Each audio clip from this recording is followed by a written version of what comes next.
Hello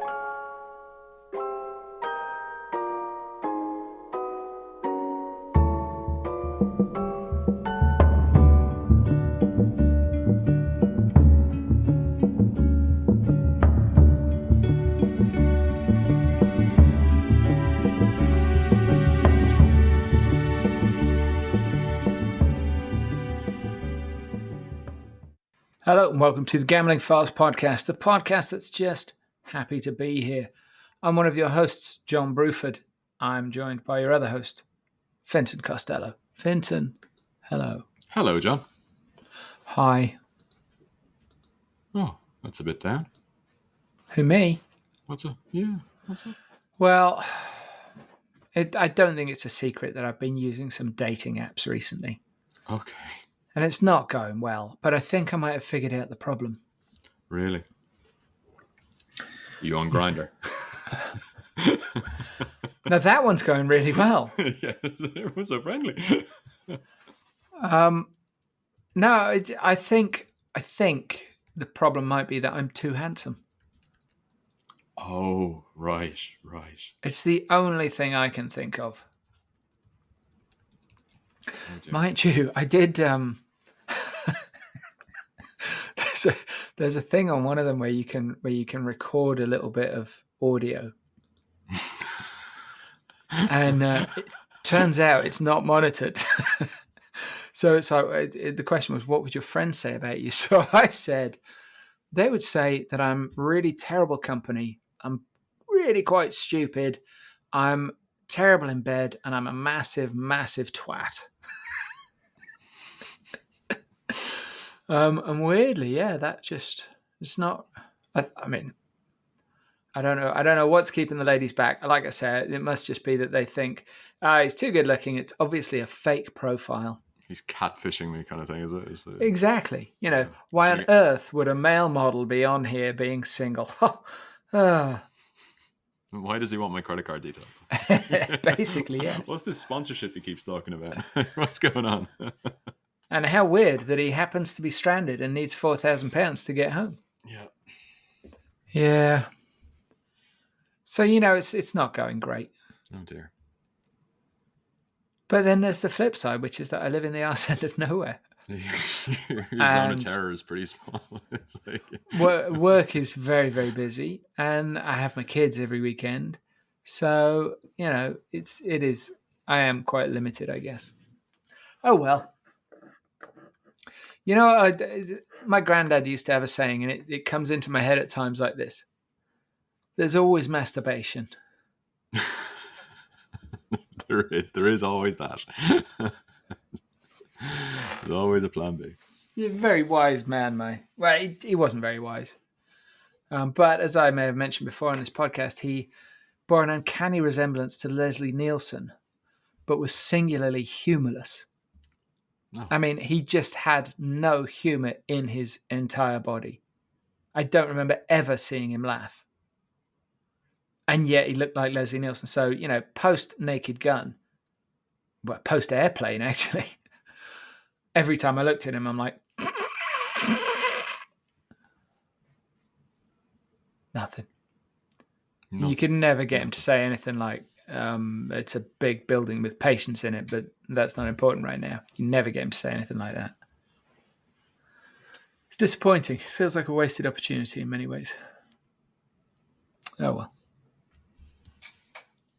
Although, after he died, his wife, my step-grandmother, was still alive, and it did allow me to recycle a line from originally used in Police Squad, I believe, which was, hello, Betty, we would have called round sooner, but your husband wasn't dead then. Jesus Christ. I'm kidding, I didn't do it really, but thinking back, I'm thinking, geez, what an opportunity that was. But anyway, Betty was lovely, though. She was a very, very lovely person. So anyway, Fintan. Yeah. Second episode of the podcast this week. I know. We're on fire. We're making up for last week is what we're doing. So, do you remember who we talked to? I do. We were talking to Kirsty Caldwell. Yeah. And And I should have her thing. Hang on, what's the name of her? You haven't forgotten Betsmart Consulting, surely? That's the one. Sorry. Fintan. Betsmart Consulting, founder, CEO of a army of compliance experts. Yeah. And we really, so I think it's fantastic talking to someone like Kirsty because, first of all, I love entrepreneurs. I love people who kind of go, right, I'm going to go do this and make a successful business because that's bloody tough. And anybody who can do that and come out smiling the other end is great because it's a thankless job most of the times. So big conversation. And I think what's really interesting with someone like Kirsty as well is because she's literally at the coalface of compliance. So she works with her and her team work with a wide range of clients across the UK, big and small, big, medium, small, and then basically globally as well. So she's doing stuff, they're doing stuff all around the world. And over the last, obviously we've had a few guests on and stuff recently. So there's been a lot of like UK white paper, say affordability, all of these kind of things. So there's a lot of heated debate on both sides. And somebody like Kirsty is really interesting because she's actually the one like sitting there helping a client figure out their compliance and, you know, what the hands-on stuff that is actually already happening, which she talks about, and which could be happening. So it's just great to get somebody who's actually doing the work to talk about it and their interpretation of the white paper and the things that she's worried about. And it's not, you know, in a way, actually, the affordability stuff is just one of many things that are in this white paper that's, and there's other stuff she talked about that isn't being talked about or debated as loudly. And then just, you know, the realities of automated checking and like open banking and different tools like that. So like, what does that actually mean in reality, and how does it fit within a multi-product environment in the operator? Because most operators' back ends are like 100 different systems kind of glued together. So what does it actually mean? So it's just really good to get like, okay, here's actually what's happening from a day-to-day perspective, which gets lost in the nuance of that and the practicalities of that, I think, get lost. It's a very nice summary. So yeah, I've really enjoyed the chat. Do you know, right, I bet you any money Kirsty's going to be at ICE. Do you think she's already registered? Oh, for sure. Because she was so organized as well. Like, she's very organized. But that's what you want, right? If you're bringing in a compliance expert to help you, you want somebody who's organized. But that's good for people like Clarion Gaming as well, who organise ICE, and they've opened registration recently to have people like Kirsty saying, I will be there, and getting on board early.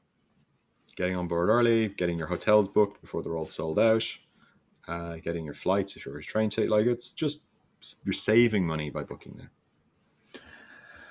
Yeah, you probably are. Yeah, for sure. I did see a great tip the other day about hotel cancellations. Oh, yeah. Yeah, if you've got a late-ish cancellation and you're within the no refund cancellation period, move the booking and then cancel it. Oh, that's good. Really is. Stealing that. No royalties required. It's my second money-saving tip this week. I say money-saving tip. The Jake Paul thing's not really a money saver; it's a money maker. Only many Evel Knievel branded enterprises. What other endorsements could there be? What about, like, surely there could be Cobra Kai branded stuff. Yeah. Oh, did you see the? I think. Your man. Gambling files erectile dysfunction tablets. What? There's talk of another Karate Kid movie with Jackie Chan and the Macarena fella, whatever his name is. Macarena fella. Your man from the Cobra Kai, the original Karate Kid. What's his name? Oh, Ralph Macchio. That's it. Interesting. Yeah, saw a headline this morning. What a time to be alive. The obvious one would be branded bloody karate dojos, right? Or cobras. Or gis. Like training kit or something. But I think something like Cobra Kai anti-venom. That would be pretty cool. What else? Something 80s, right? Like, I don't know, shoulder pads or something. Just something kind of... Shoulder pads, hairspray. Hairspray, there we go. Now we're talking. Perms. Exactly. Yeah, that could work. There's a lot of potential there. If only somebody would pay us to just think shit like this up. Oh well. One day, Fintan. One day our ships will come in. Choo-choo. Speaking of ice, I mentioned on the other episode, actually, that I believe that our friends BWise Media will be attending ice. I don't know whether they'll be exhibiting. I still haven't asked them because that's just how we roll. I'm hoping they're listening and they're going to contact us and say, yes, we'll be there, or no, we won't be there. I mean, they'll definitely be there. It's just, are they exhibiting? Yeah, I do wonder. I wonder about... I think my feedback I'm getting, or things that I'm seeing and hearing, I guess, I'm getting the impression that people are expecting a very different dynamic in Barcelona. In that at ICE, people attend generally for 2 to 3 days. And I'm getting the impression that Barcelona, people will fly in, do a day, and fly out. No, I think that the thing about London is, given how many operators and stuff are in London or in the UK, a lot of people will commute. I think if you're going to the hassle of flying to Barcelona, or not the hassle, but like if you take all those English people who will have to get on a flight, and like for like the guys up north, it'll be as easy for them to get to Barcelona as it is to get to London. Sure. And if you're doing that, you might as well. I actually think you'll see people like adding a weekend on, or coming in the weekend before. Like, one of the things I used to do for Barcelona was, before we had a kid, my wife would come out at the end, and then we'd tack on like an extra 4 days. Yeah, I once got stuck in Barcelona because I had a meeting moved. It was supposed to be on a Friday. It was moved to the Monday. I'm like, oh no. It sucks to be me. Same thing happened to me in Ljubljana as well. Or rather, I could only fit things up. So I had a meeting, one on the Friday. I was supposed to have 2 on the Friday, but it ended up being Friday and Monday morning. So I had the weekend in Ljubljana, which if you've never been, it's just a fabulous city. It's I've never been. Fantastic place, big fan. If I were going to live in any European city, that would be at the top of the list. Is it in Barcelona or Madrid? Oh, it is in Barcelona. What? The ICE 2025. Yeah. 2025. Yeah, 2025. Wow, it sounds so far away. It's really not. It's not. But yeah, I'd like just taking advantage of it and just getting an extra few days. Good food. You got the beach. You got there's a lot going on in Barcelona. It's great. There is. People are expressing concerns. I will be going to my favorite steak restaurant in the world. Favorite in the world? Yep. Jesus. Yep. Is it expensive? Is it fancy? It's by London standards, it's not expensive. Yeah, by Jon standards, is it expensive? Very expensive.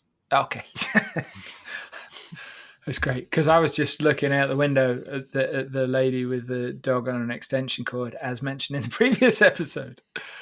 And I was thinking to myself, maybe I could sell the dog lead and just use one of these cords.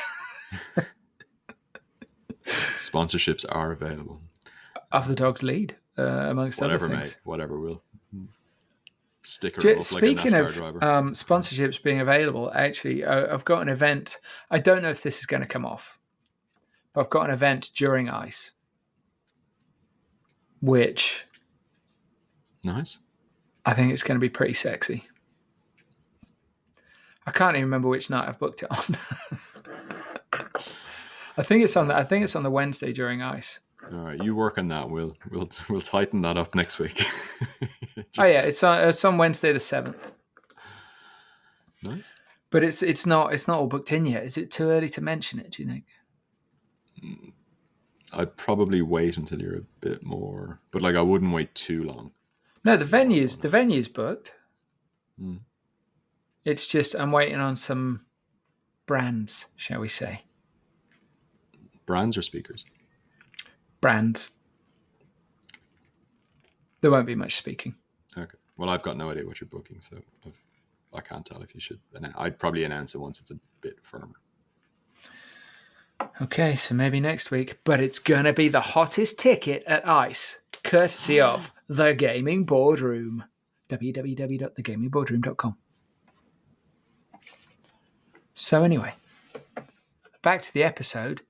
Kirsty Caldwell. She's great. She really is. Welcome to our second guest this week, none other than the lady that I like to call Kirsty Caldwell. She's the CEO of Betsmart Consulting, also the founder.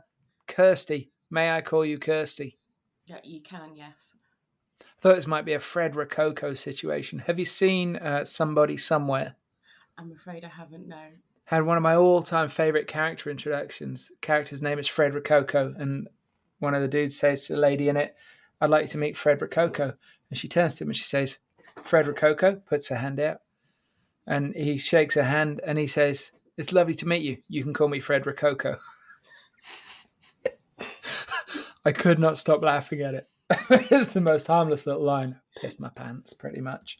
So now I watch TV sitting on a towel, just in case. So, Kirsty, welcome to the podcast. And thank you for agreeing to come on because, not everybody does.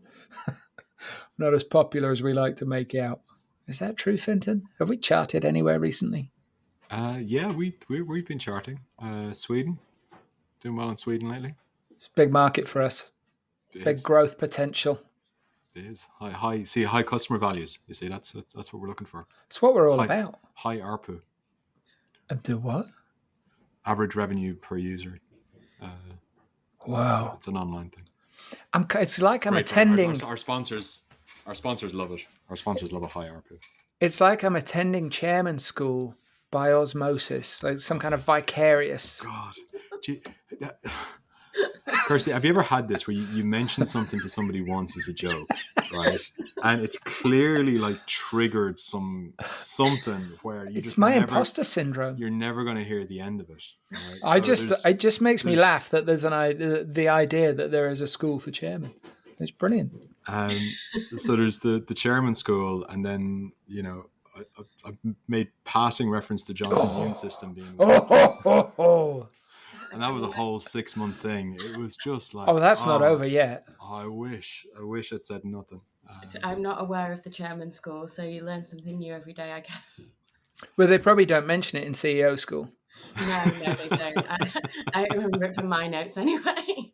They don't want you thinking, it's chairman school. Maybe I could be a chairman and a CEO. They don't want you thinking that. They say they keep you down, Kirsty.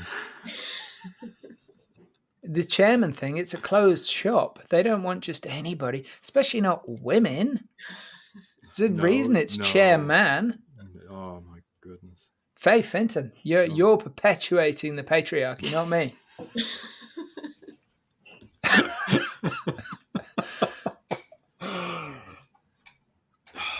You're the married one. I'm respecting women's individual rights and, You being on Bumble doesn't make you a feminist, mate. Well, that's not the way I'm spinning it.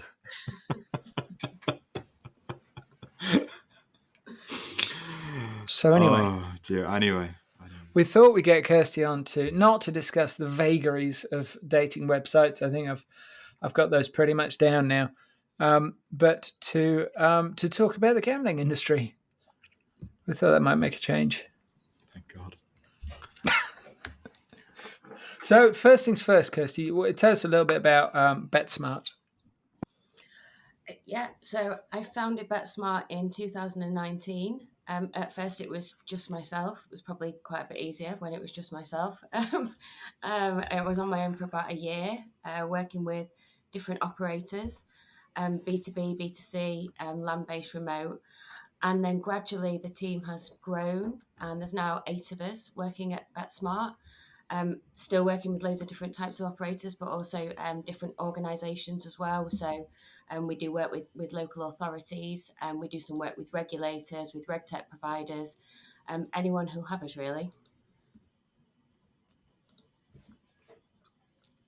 I picked the wrong time to stop talking. You really did. I was totally just enjoying some tasty water. So you set up in 2019. I always love like the founder's journey, kind of the hero story, right? So 2019, you go out on your own, you set up shop, and you go for it. Now, obviously, 8 staff and a ton of customers, which is a great story in itself. What was the before bit? Like, what brought you to that point? Yeah, so I spent a lot of my career working for a big tier 1 for William Hill. Worked my way up actually from a telebetting agent where I was working part-time at uni, and then moved into the compliance team and worked my way up until I was head of compliance. And then after a while, I decided I wanted a change in environment, and I thought if I don't leave William Hill now, I probably never will, because it had been the only place that I'd worked. And so I did a massive pivot, and I moved to a startup, a well-backed startup, but literally starting from scratch. And that was great fun. It was a really good challenge. We set everything up literally from nothing. And then we had a UKGC assessment, and we passed with flying colours. And for me, that was kind of an indication that my work as the compliance VP there was done, really. And once it was all set up and working properly, it wasn't really a challenge for me anymore. And so I started to think, kind of, what else would I like to do? I've always loved the industry. I've worked in it my whole life, but I have always wanted to run my own business. I was being contacted a lot of the time by recruitment agents, so I knew that there was probably a gap for kind of quite experienced compliance staff. And so, yeah, I just thought I'll take my small pot of money, which I can live on for about 3 months if I don't get any clients, and get some guy to build a website for me and just go for it. I think one of the things that you hear quite a lot in the gambling industry is of people working up from what they used to call the shop floor. It's an incredibly common story, and I do mean people at the absolute top end have, they started as a dealer or somebody on a desk and put the time in, and it was recognized. And actually, I think the gambling industry is quite unusual in the number of people that have literally come from entry level to board level. I think it's amazing. Yeah, and I think, those 5 years that I spent doing that job, I never expected it to end up being my ultimate career. But actually, they were the most valuable 5 years, because you really start to understand what the decisions that the senior people are making, and the way the business is being run, how those are impacting your customers. And so that's a really important grounding, particularly for someone who works in compliance. What were you doing before William Hill then? Well, I was at uni. What stations? Working in petrol stations, did you say? Yeah, petrol stations, pubs, cocktail bars, Little Chef for quite a while. Wow. They used to do the Olympic breakfast, which was theoretically one to share. I've never shared it with anybody. The Olympic breakfast was always disappointing though, because it didn't have hash browns. Yeah. It did in my local one. The best breakfast. No, it was not supposed to have hash browns. To be fair though, I'm really old. So actually I'm going back. There was a Little Chef outside Ludlow. It probably closed about 25, 26 years ago. So you are talking, it was probably 30 years ago that I last had an Olympic breakfast whilst hungover. So, maybe policy changed. Maybe it's because of me. Maybe so. these things happen. One day, right? This is a slight segue. Sorry, Fintan. We will come back to the gambling industry, I promise. I was in Vegas, right? And I'd gone for a reasonably long run because, I mean, the Strip's not the easiest place to run. I did like 8 or 9 miles or something. And I come back to the hotel, and I was staying at Bill's, which is obviously not there anymore. It's now the Cromwell. And I go and I share and I get changed and I go down to breakfast, and I said to the lady, could I have a steak and eggs, please? How'd you like your eggs? Poached. I said, can I have extra eggs, please? She's like, certainly. How many would you like? I said, can I have 6 eggs? Can I have extra sourdough toast as well? And it came with, like, you know, the corned beef hash or whatever it is they do with their sort of hash brown type thing. And she just looked at me, no word of a lie. In Las Vegas, this lady said, no, that's too much. And I said, it will be fine, I promise you. Because I knew that I wasn't going to eat again until late that evening. So I'm like, it'll be fine. I can do this. You know, have faith in me. And she's like, if you're sure.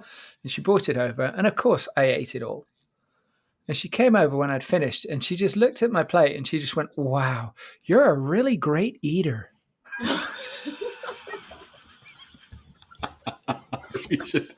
We need this as a tagline. Oh, merch, bibs, gambling files, bibs.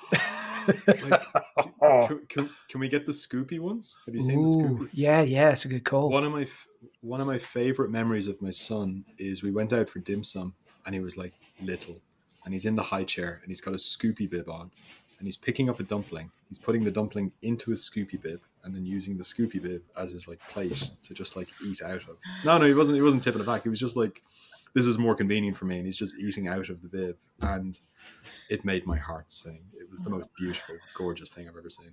Fabulous. Do you still call them dim sum, or do you now call them dimmies? I'm tempted. We'd both be watching this show, Kirsty, called what was it called? Mr. In Between. Mr. In Between. So it's Australia. So it's really Australian. And everywhere in Australia, like if you go to like into a cafe or like a fish and chip shop, they'll do like little small dim sums, kind of like frozen dim sums, just microwaved or deep fried. But they call them dimmies. And this guy, as part of his thing, is constantly eating dimmies. It's pretty much the only thing you see him eat in like 26 episodes. Yeah. And it's fabulous. Fabulous. If you've got Disney Plus, Kirsty, heartily recommend it. But it's a very, very black comedy. It's completely wrong. You'd call it a comedy? 100%. Okay. It's not that it's not touching or disturbing, but it is very, very funny. Isn't it? Yeah. I could see it. Thank God for that. I was starting to think it was one of those things where it's only me that finds it funny because I'm disturbed. It's like sitting there laughing watching American Psycho or something. Dude, American Psycho is a comedy. You see, I knew it. But it is. It's a satire. Is it? 100%. So's the book. I don't know. The business card scene really hit home with me. Well, that's because of Chairman School. Is there a business card module? Oh, you didn't go for the bone china. Loser. Yeah. So, yes, there's quite a lot going on. So is the business very UK centric then, basically? We have a lot of UK customers. I think because the regulatory environment changes so quickly, and obviously there's a lot of pressure, from the regulator, and there's very strict supervision in the UK, which generates the need for external independent support. But no, we have clients in all over the world, really. We have one in South Africa, New Zealand, Australia, European countries, Denmark, Sweden, Spain, Italy, and then they kind of cover all license holders as well. So Malta, Gibraltar, Isle of Man, Curacao.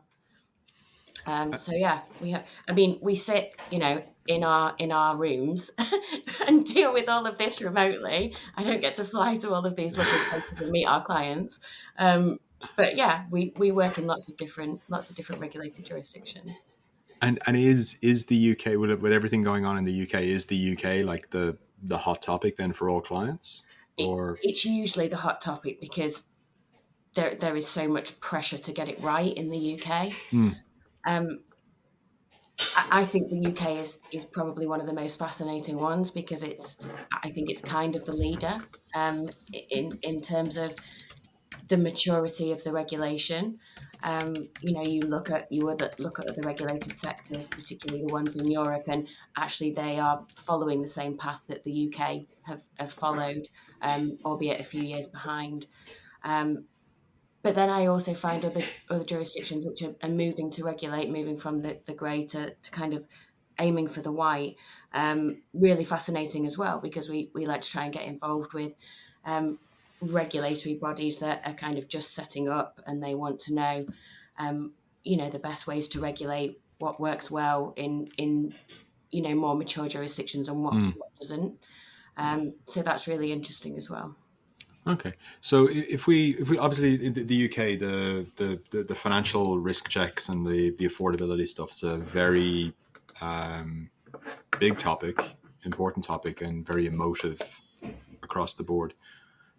Is that like, when you look at the white paper in a general perspective, is that like that's the main thing for the white paper, or is that just taking all the oxygen from the room and there's actually quite a lot else going on in the white paper that people should be also as focused on or debating? Yeah, absolutely. I mean, look, obviously that's the real hot topic at the moment, the financial vulnerability and risk checks, but that's a very, very small section of the white paper. Um, I mean, taking the risk checks to one side, there's so many different issues that are going to be addressed as part of this process, and it's going to take a long time. Some real key ones that are going to impact the industry quite significantly, especially if they're not, if they don't land correctly. So things like the industry ombudsman, for example, that's quite a scary prospect for operators. Not really the thought of an ombudsman necessarily, but an ombudsman that is able to adjudicate over social responsibility cases and issues, with the regulation being so kind of subjective and non-prescriptive. How you've handled a customer in terms of social responsibility there often isn't a right and wrong, and without the ability to give any external independent ombudsman a very clear set of guidelines with which to adjudicate on cases, there's a big worry that they will struggle to do that and there won't be consistency in their decision making, all of those kinds of issues. I think another real key one, which the Commission have said that they're going to consult on in the next kind of few weeks or so, is around greater financial penalties for operators. One of the quotes that they use is that they want to make sure that any fines that they levy are greater than the cost of operating in a non-compliant way. So at the moment, that the fines, well, there isn't very much transparency actually in how they kind of calculate the fines for individual operators, but it does have to be based to a certain extent around the operator's size and GGY. The regulator isn't allowed to levy a fine that will mean that operator goes out of business just by paying that fine. What will come out of that kind of consultation remains to be seen, but there's been some quite strong rhetoric from the Commission around that up to this point. Got it. Okay, which makes sense, right? Because the fine needs to hurt, otherwise it's just the cost of doing business. Yeah, and I think we've been going through this constant cycle for 4 or 5 years where the Commission are just increasing fines, and it's not seemingly having any impact, because every year we have a greater number of operators who are fined and repeat fines for the same operator. So, that cycle isn't working, and I think that there are different things that the Commission need to do, and to be fair, they probably are doing in terms of the increase in engagement with the industry. But this piece around greater financial penalties and the use of different powers and enhanced resources at the Commission, it's a really important issue, and it's one that no one's really talking about because there's just this constant focus on the financial thresholds and what that will mean. Yeah, there does seem like there's a lot else going on that doesn't seem to be as hotly debated. Um, which, yeah, you're completely right. That's super interesting. And then I suppose we have to touch on the risk, the financial risk checks as well. Like, everyone's got an opinion.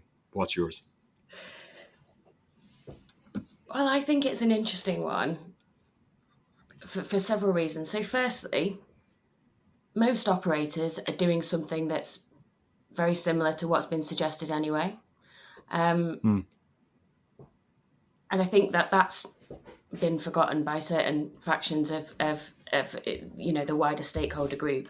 Most operators have some sort of vulnerability check at a very early stage in the journey.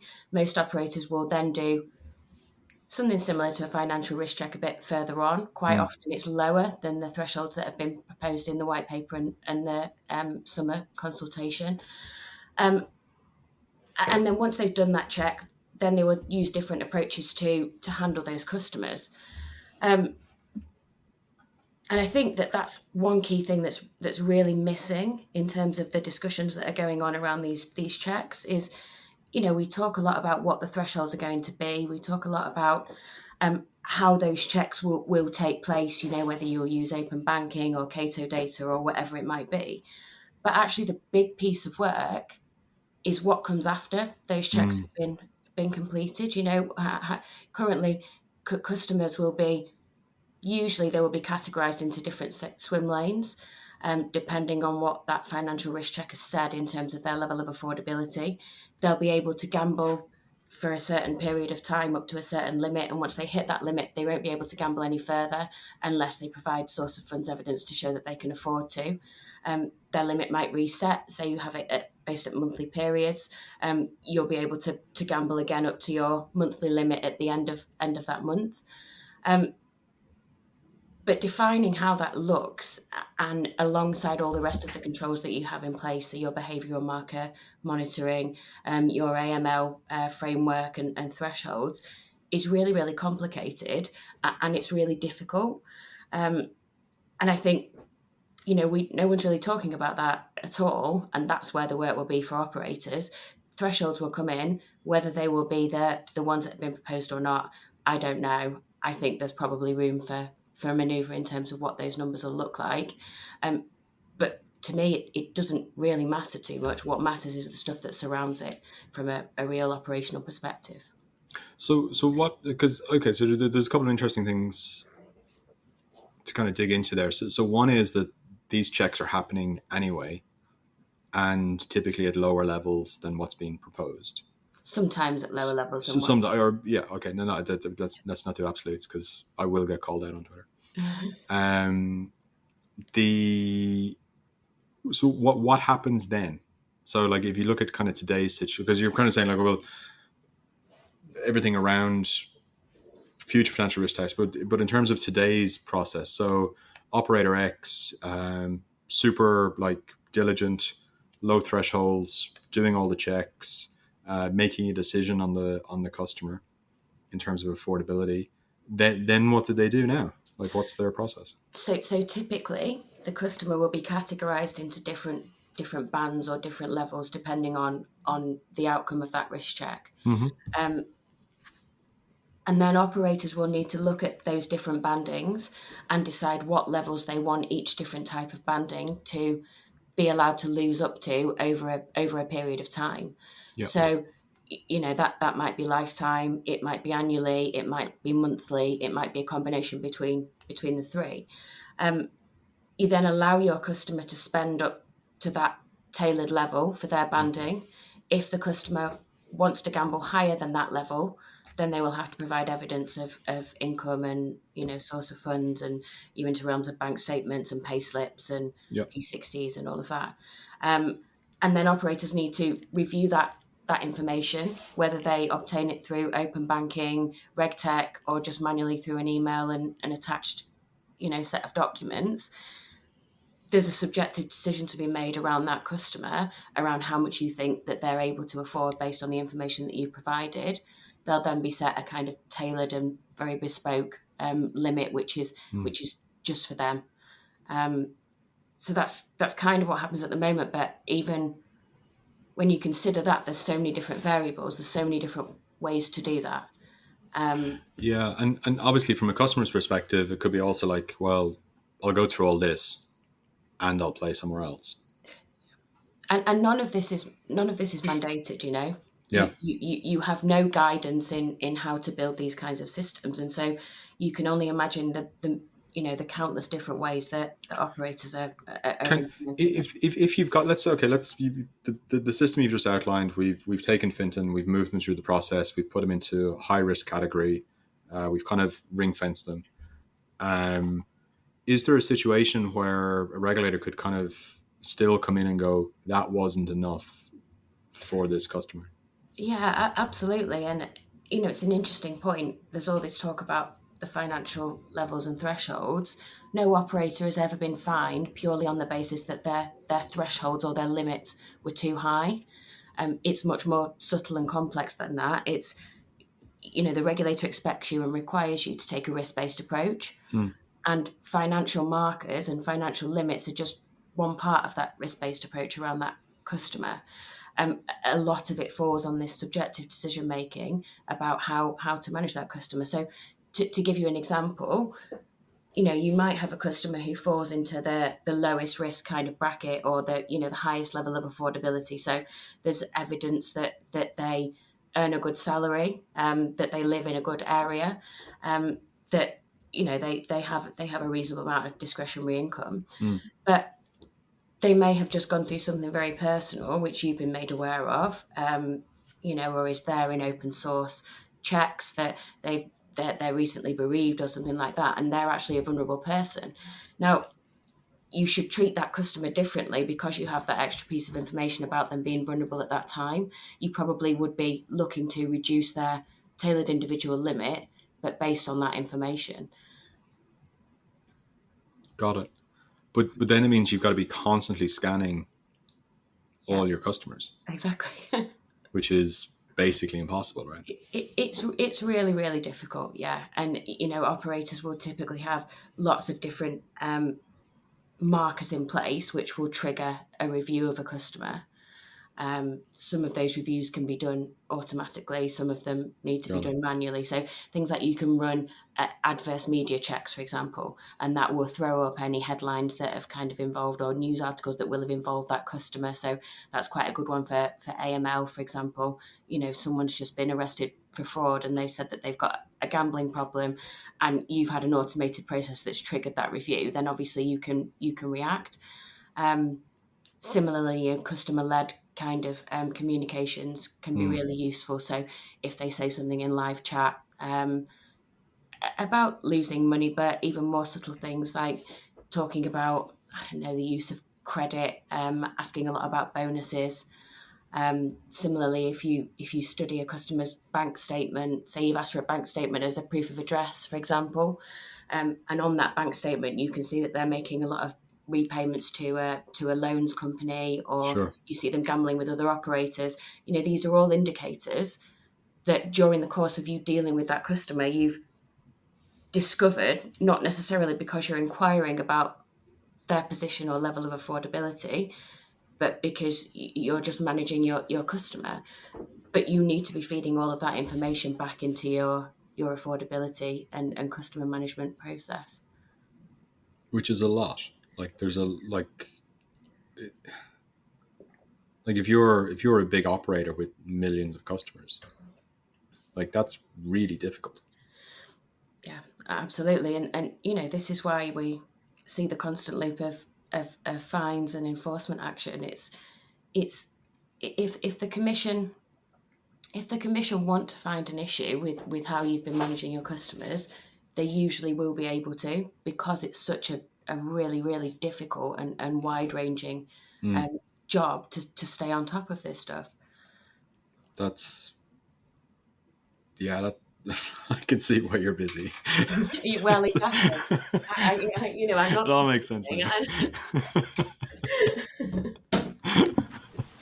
I mean, you asked before about whether we're a UK-centric business or not, and as I say, we cover lots of different jurisdictions, but a lot of the work that we do in UK is with operators who are about to undergo regulatory assessment. And we will go through that process with them as kind of a mock, kind of a trial session. Oh, fantastic! So you come in like a red team to, Exactly. stress test the system, and yeah, and actually one of my consultants, Louisa, she's ex-gambling commission, so she was there for 6 years actually running these assessments. So she's great because we come at it from an operator perspective because that's where the rest of our kind of backgrounds are from. But Lou comes very much from the regulator perspective, which is great and is really interesting. that is interesting. I've been very careful not to comment on anything because I don't want the people on Twitter to tell me I'm a twat. I hope they don't say that about me. No, it's definitely aimed at Jon. Definitely me, yeah. And I've seen the clown emoji used as well.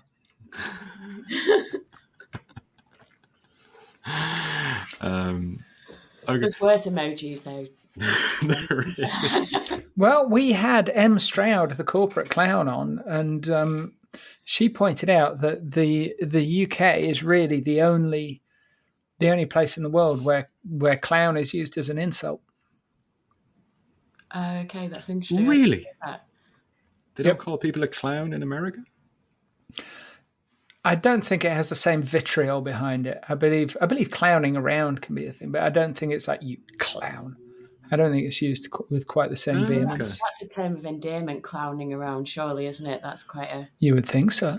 Yeah, they're just clowning around. Yeah, it's kind of like, they're just messing about. Yeah, okay. Cheeky chappy kind of. But she very much felt about it the way that sharks probably feel about Jaws. Oh.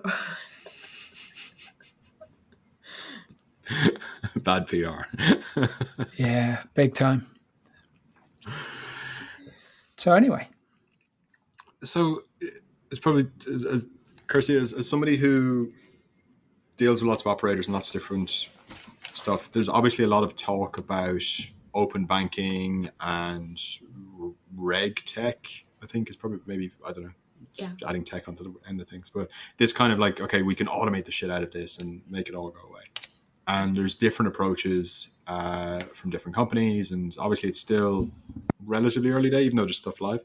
Like, what do you feel because obviously with the amount of stuff expected today and coming down the road, like automation is a key part of all of this, to stay on top of things. What do you feel is like realistic or a good approach, or what still needs to be done?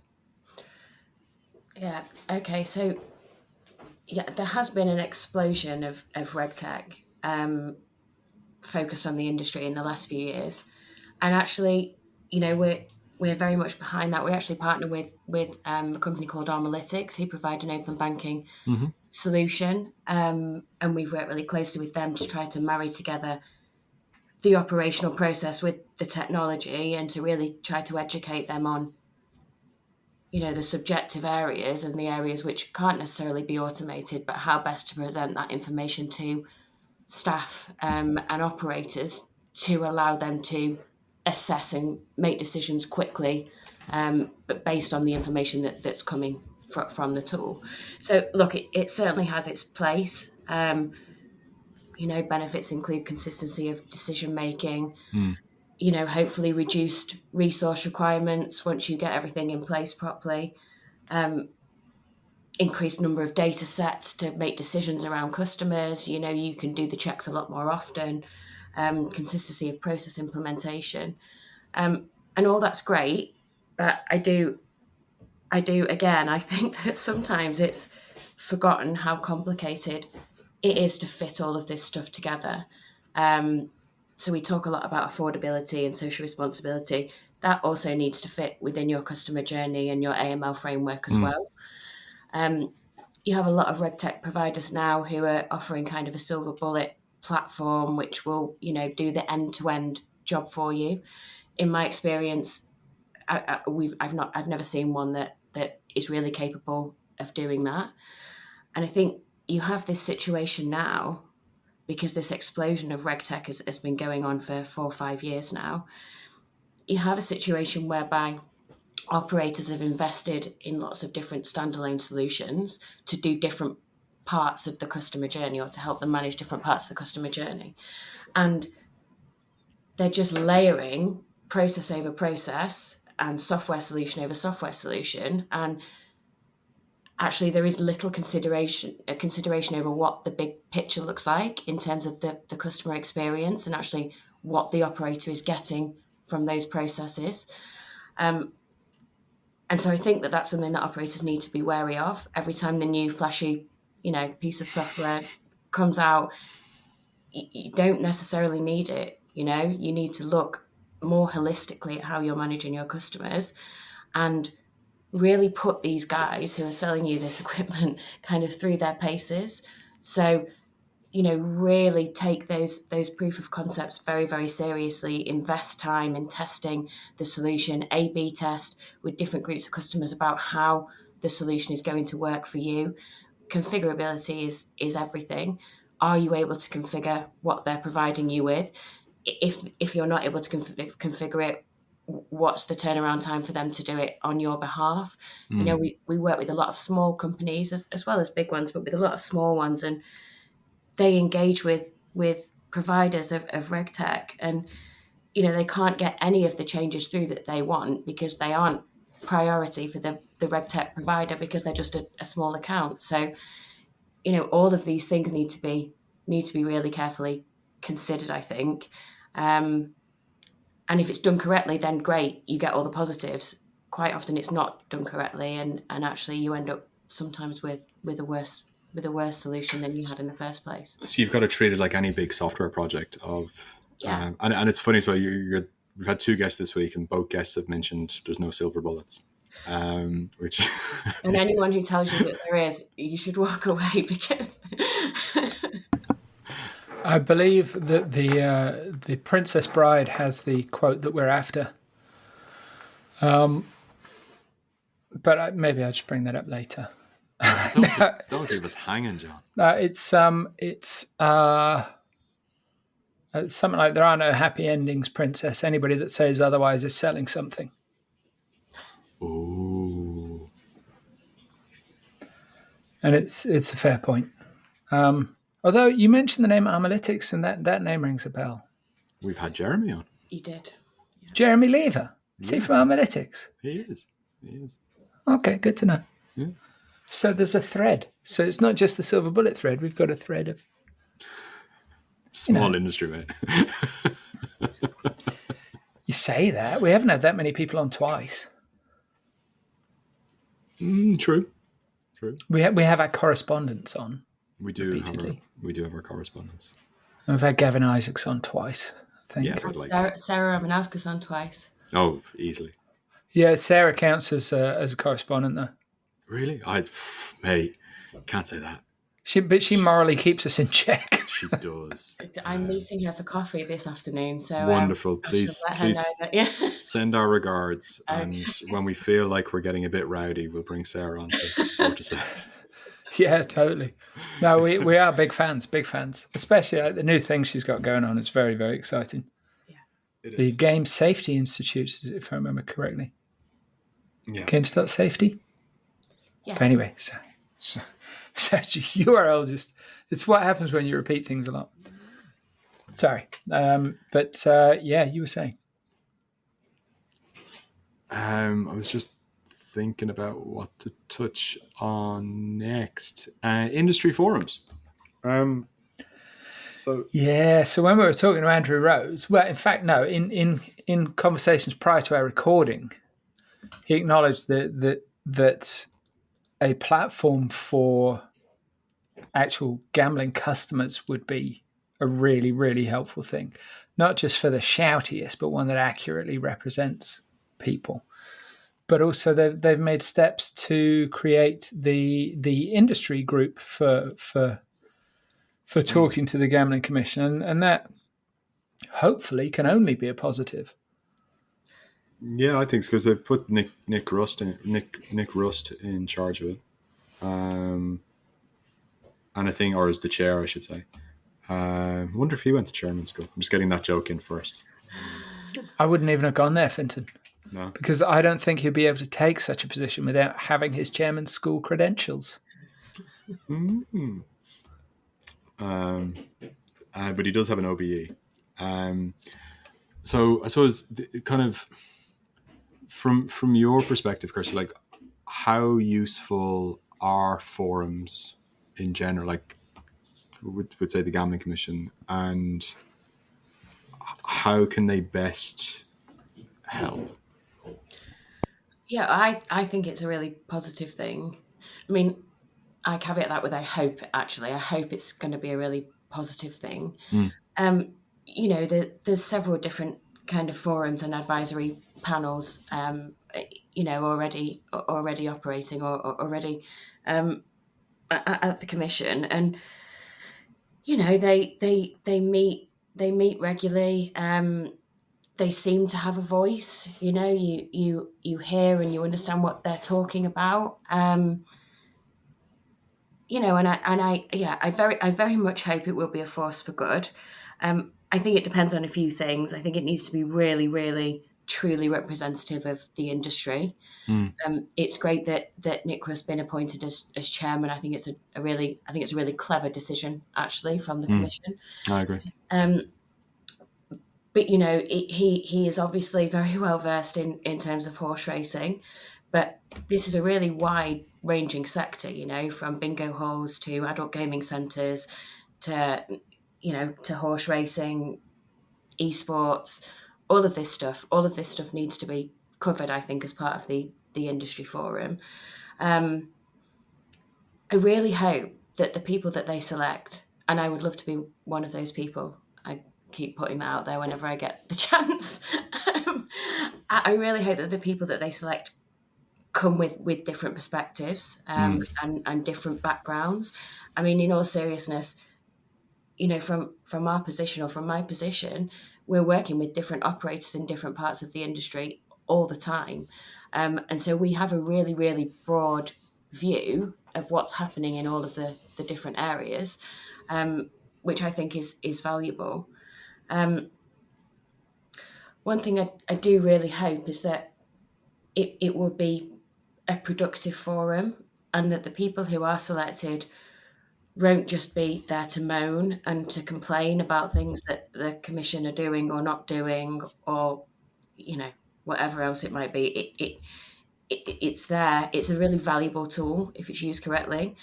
But sometimes these kinds of sometimes at conferences and panels and things like that, it will descend into a massive commission bashing exercise, which I just don't think it's conducive to making improvements anymore.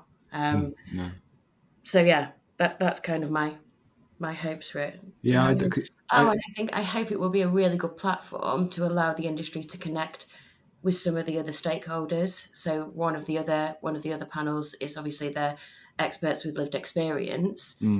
It would be great for that industry panel to be able to sit down and discuss these issues directly with those people, and try to make sure that we've got a safe space to be able to discuss things without it becoming very emotive and difficult for the industry to respond, because you kind of look bad if you're defending the decisions that you've made from a commercial perspective if it's impacted someone negatively in terms of their personal lives or however else. Totally. I think like getting it off social media and getting people talking, and like from an industry perspective, meeting like more people from the Gambling Commission and seeing like the different kind of like all the different people and the different type of stuff, and like you said, the lived experience, and obviously there's a range of people within that, and some are very like all gambling's evil, all the way through to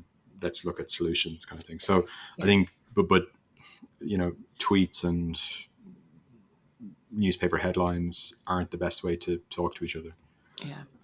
Or have a nuanced conversation, because I think it is, and it was one of the things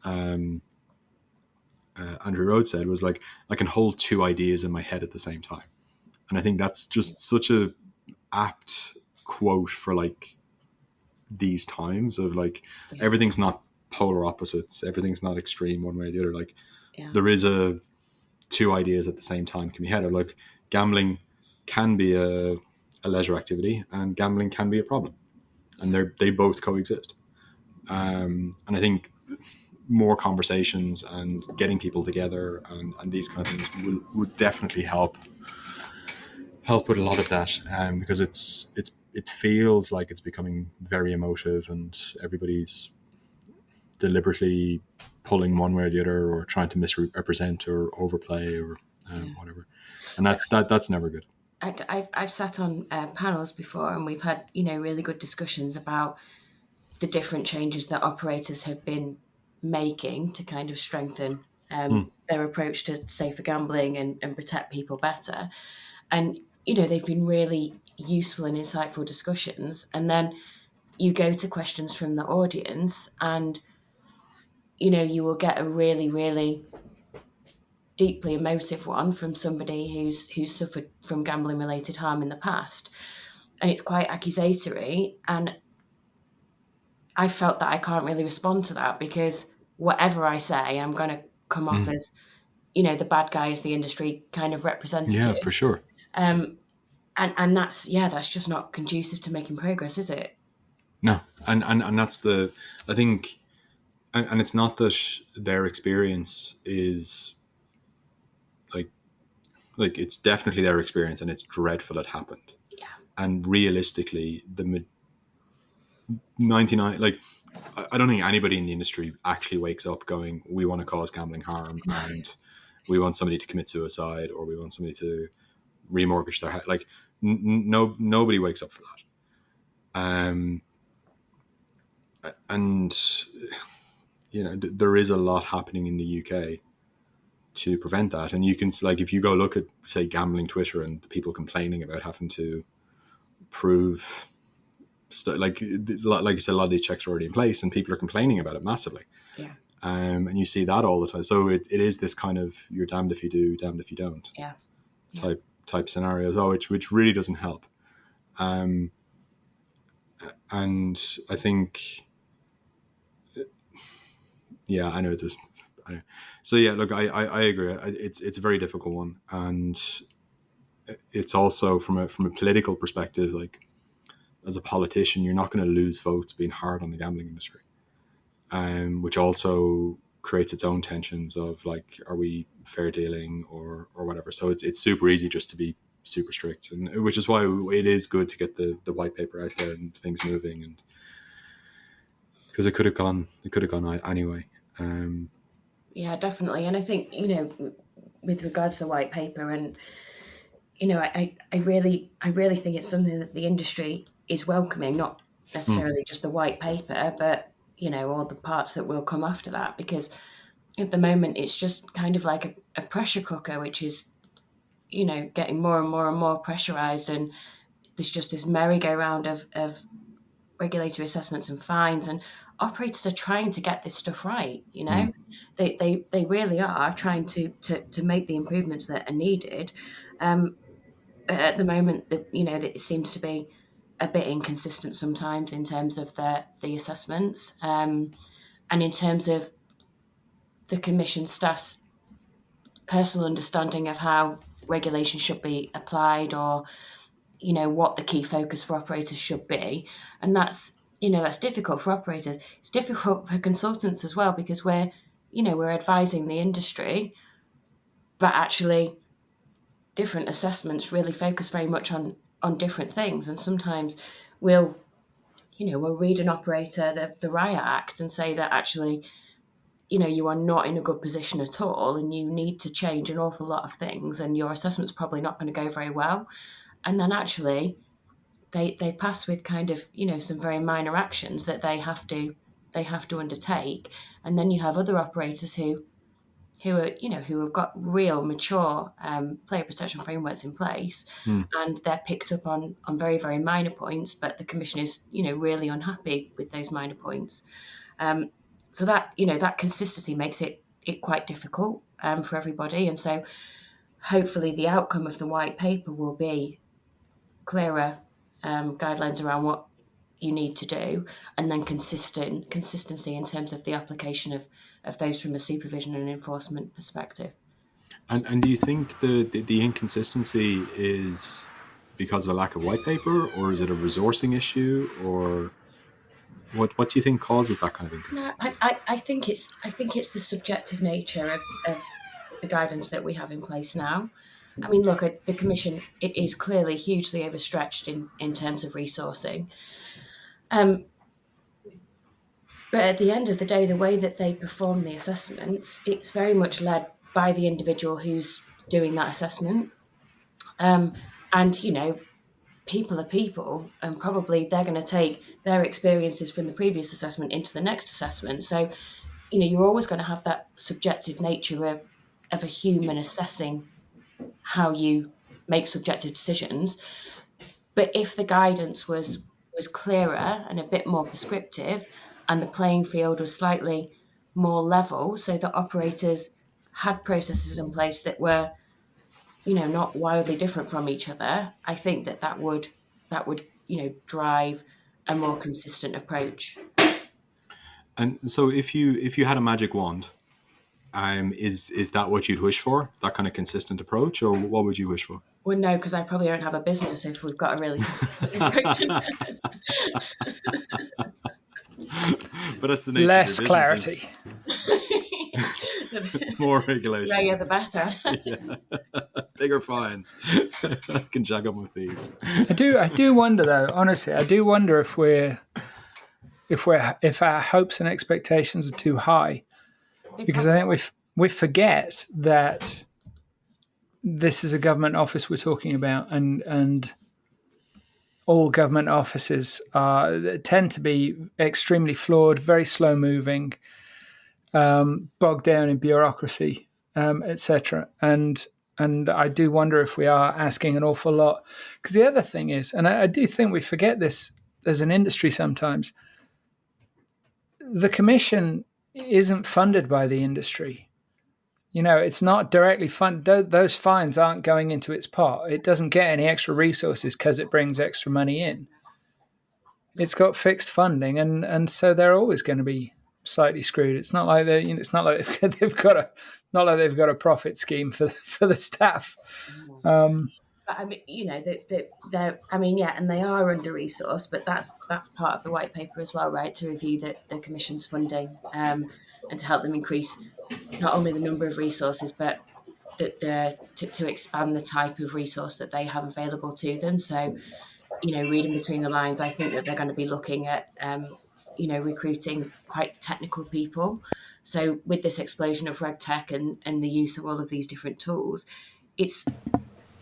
I know from personal experience of working with our clients, it's really difficult to go into an operator and review and understand how they're handling customers, you know, doing the shared screen, and you know, seeing their systems, because often operators will have loads of different systems that they're using to manage customers, and they're flipping between different screens. Every operator has a different kind of set of tools, and so that can be really, really difficult to follow and understand from the Commission's perspective. And so, you know, I think that one of the things that the Commission is missing are people from a more technical background to be able to understand those solutions a bit more than they perhaps do now. Sorry if it's a bit noisy here now, but yeah, I get what you're saying. I had a brilliant thought, and then a vacuum cleaner started in the background, and it's gone. It's like it was sucked out of my ear.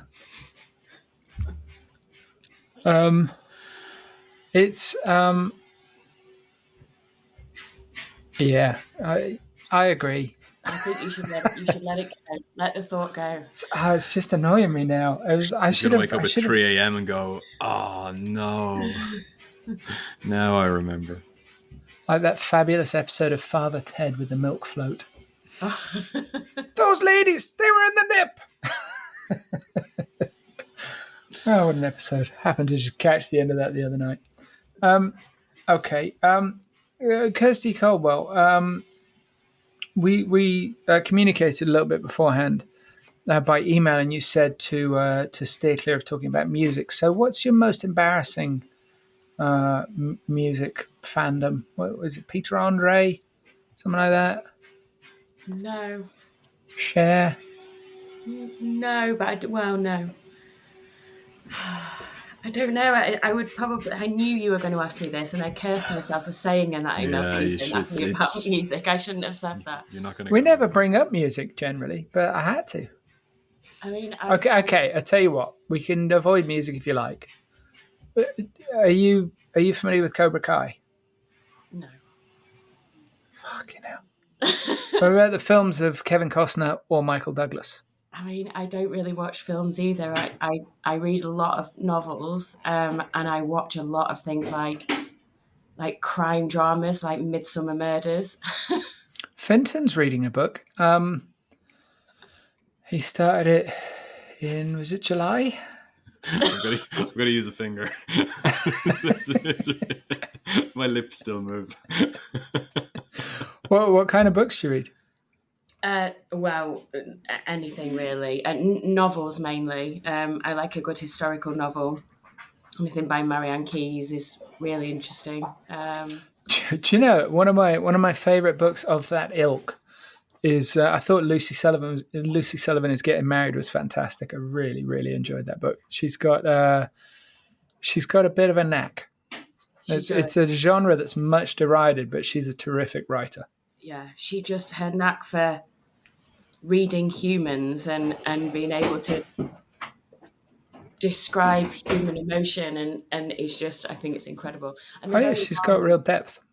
They're very long, her books, so I kind of intersperse them with kind of shorter ones. But I have really just one rule when I'm picking the book I'm going to read next, and it's the next one that I read, it always has to be in a different place and time than the one that I've read last. Oh, yeah. Like that. You say historical novels. Are you familiar with the work of friend of the podcast, Liz Hyder? Because she did a historical novel that came out year before last, I think, called The Gifts. It's very good. I don't think so, but I will take a note of it. It's very good. It's kind of it's about 3 or 4 women in Victorian England who just suddenly sprout wings. Ah, that's awesome. But it's ostensibly, I mean, to me, do you know what? I haven't actually asked you this, but ostensibly to me, it's really about sort of the way that history records like scientific discoveries and things like that, when in reality, it wasn't just one bloke working on something. There were very often a lot of women around them working, being scientists, doing technical shit, who are just lost. And it's just one dude, and it to me, it's a little bit about that as well. It's about recognition and where reputations are built and lost. And she's a brilliant writer, plus friend of the podcast. Yeah. Well, she will be. She's going to get to come on the podcast when Fintan finishes her latest book. I'm a third of the way through it, and I'm loving every page of it.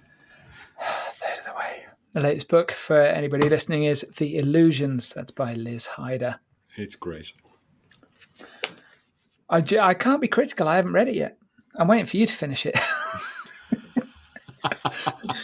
Maybe we need a Gambling Files book club. Merch.